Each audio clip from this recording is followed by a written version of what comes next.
മുഖത്തിന്റെ സൗന്ദര്യത്തിന് മാറ്റുകൂട്ടാൻ ഒരു എളുപ്പമാർഗം എന്താണ് പറയാം. വീഡിയോയിലേക്ക് പോകാം. നമ്മുടെ സ്കിൻ നമ്മൾ എപ്പോഴും സ്മൂത്ത് ആയിട്ട് നല്ല തിളക്കം വെച്ചിരിക്കാനാണ് ആഗ്രഹിക്കുന്നത്. ഞാൻ അങ്ങനെ തന്നെയാണ് കേട്ടോ. നിങ്ങളും അങ്ങനെ തന്നെ ആയിരിക്കുമല്ലോ. നിങ്ങളുടെ സ്കിൻ നല്ല സ്മൂത്ത് ആക്കാനും നല്ലപോലെ തിളക്കം വെപ്പിക്കാനും ഒരു എളുപ്പമാർഗം പറഞ്ഞു തരട്ടെ. ഒന്ന് ചെയ്തു നോക്ക്. നിങ്ങൾക്ക് ഇതുപോലെ തിളക്കം വെക്കുന്ന സ്കിൻ നേടിയെടുക്കാം.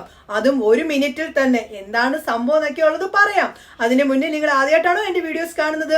ആദ്യമായിട്ടാണ് കാണുന്നതെങ്കിൽ എന്റെ കൂടെ കൂടാനും നിങ്ങളുടെ ആ ഒരു വിലപ്പെട്ട ഒരു ഹൃദയം ഉണ്ടല്ലോ ലൈക്ക് എനിക്ക് തരാനും മറക്കല്ലേ. സമയം കളയാതെ തന്നെ നമുക്ക് വീഡിയോയിലേക്ക് പോകാം. നിങ്ങൾക്ക് എല്ലാവർക്കും സുഖമാണോ? എന്നെ ഒന്ന് പരിചയപ്പെടുത്തട്ടെ. എന്റെ പേര് റംസാനിയ. എന്റെ പ്രൊഫഷൻ എന്ന് പറയുന്നത് ഫാഷൻ ഡിസൈനിങ് ആൻഡ് ബ്യൂട്ടീഷ്യൻ ആണ്.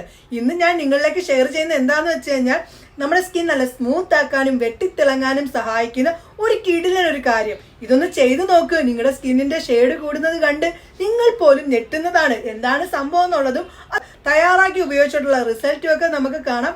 അതിലേക്ക് പോകാം. പാക്ക് തയ്യാറാക്കാൻ നല്ല ക്ലീൻ ആയിട്ടുള്ള ഒരു പാത്രം എടുത്തിട്ടുണ്ട്.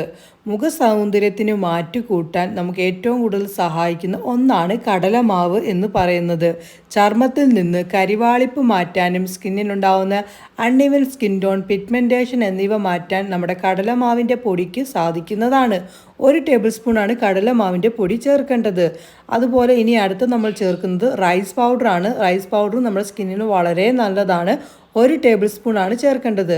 പിന്നെ വേണ്ടത് flax seed powder. Flax seed നമ്മൾ മേടിച്ച് കുറച്ച് പൊടിച്ചു വെച്ചിട്ട് അതിൽ നിന്ന് എടുത്താൽ മതിയാകും. അതും 1 ടേബിൾ സ്പൂണാണ് വേണ്ടത്.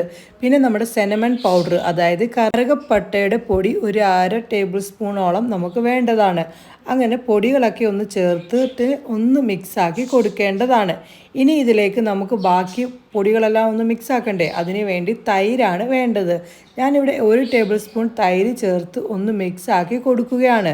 തൈര് നമ്മുടെ സ്കിന്നിൻ്റെ അൺഇവൻ സ്കിൻ ടോൺ, കരിവാളിപ്പൊക്കെ മാറ്റി സ്കിന്നിനെ തിളക്കം വെപ്പിക്കാൻ തൈരിൽ നിന്ന് സാധിക്കുന്നതാണ്.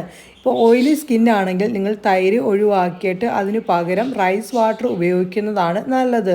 അങ്ങനെ നമ്മുടെ പാക്ക് ഇതാ റെഡി ആയിട്ടുണ്ട്. ഇത് ബാക്കി വരുന്നത് ഫ്രിഡ്ജിൽ സ്റ്റോർ ചെയ്തിട്ട് നിങ്ങൾക്ക് പിന്നീടും ഉപയോഗിക്കാവുന്നതാണ്. ഇവിടെ ഞാൻ എൻ്റെ കൈകളിലാണ് ഇടുന്നത്. ഇതേ രീതിയിൽ നിങ്ങൾ ഫേസിൽ ഇട്ട് കൊടുത്ത് 1 മിനിറ്റ് മസാജ് ചെയ്ത് ഉണങ്ങാൻ വേണ്ടി ഒരു 3 മിനിറ്റോളം വെക്കേണ്ടതാണ്. അധികം അങ്ങ് ഉണങ്ങി പൊഴിഞ്ഞു പോകുന്നിടം വരെയും ഒരിക്കലും ഒരു പാക്കും നിങ്ങളുടെ സ്കിന്നിൽ വെക്കാൻ പാടില്ല. അത് നിങ്ങളുടെ സ്കിന്നിന് ചുളിവ് വീഴാനും സ്കിന്നിൻ്റെ ആ നാച്ചുറലായിട്ടുള്ള ഓയിലിനെ വലിച്ചെടുക്കുകയൊക്കെ ചെയ്യും. അതുകൊണ്ട് നിങ്ങൾ 3 മിനിറ്റിൽ കൂടുതൽ ഒരിക്കലും ഒരു പാക്കും വെക്കല്ല്. അങ്ങനെ 3 മിനിറ്റിന് ശേഷം നമുക്ക് എന്താണ് റിസൾട്ട് എന്നുള്ളത് നോക്കാം. അങ്ങനെ 3 മിനിറ്റ് ആയിട്ടുണ്ട്. ഇതാ ഞാൻ തുടച്ചിട്ടുണ്ട്. സ്കിൻ നല്ല സ്മൂത്ത് ആക്കാനൊക്കെ നമുക്ക് ഏറ്റവും കൂടുതൽ സഹായിക്കുന്നത് നമ്മൾ പാക്കിൽ ചേർത്തേക്കുന്ന നമ്മുടെ ഫ്ലാക്സ് സീഡ് പൗഡറാണ്. പിന്നെ ബാക്കി എല്ലാ കാര്യങ്ങൾ കൂടി ചേർന്ന് കഴിയുമ്പോൾ നമ്മുടെ സ്കിൻ നല്ല പോലെ വെട്ടിത്തിളങ്ങാൻ സഹായിക്കുന്നതാണ്. എന്തായാലും ഞാൻ കഴുകിക്കൊണ്ടുകൂടെ വരട്ടെ. കഴുകിക്കൊണ്ട് വരുമ്പോൾ നല്ലപോലെ നിങ്ങൾക്ക് വ്യത്യാസം കാണാമല്ലോ. ഇത് കണ്ടോ, സ്കിന്നിൻ്റെ ആ ഒരു മാറ്റം നിങ്ങൾ കണ്ടോ? നിങ്ങളുടെ സ്കിൻ ഷെയ്ഡ് കൂട്ടാൻ വേറെ ഒന്നും വേണ്ട. ഈ പാക്ക് നിങ്ങളൊന്ന് അടുപ്പിച്ചൊന്ന് ഉപയോഗിച്ചാൽ മതി. നിങ്ങളുടെ സ്കിന്നിന് നല്ല പോലെ മാറ്റം കിട്ടുന്നതാണ് കേട്ടോ. കണ്ടല്ലോ, ആ ഒരു പാക്കൊക്കെ തയ്യാറാക്കിയത് കണ്ടോ? നമ്മുടെ സ്കിൻ നല്ല സ്മൂത്ത് ആക്കാൻ ഈ ഒരു പാക്കിൽ നിന്ന് സാധിക്കുമല്ലോ. എന്റെ സ്കിൻ നല്ലപോലെ എനിക്ക് സ്മൂത്ത് ആക്കാൻ സാധിച്ചിട്ടുണ്ട്. നിങ്ങൾക്കും സാധിക്കും. എന്തായാലും ചെയ്തിട്ട് അതിന്റെ റിസൾട്ട് വന്ന് പറയണേ കേട്ടോ. നിങ്ങളിലേക്ക് ഷെയർ ചെയ്ത കാര്യം നിങ്ങൾക്ക് ഇഷ്ടപ്പെട്ടോ?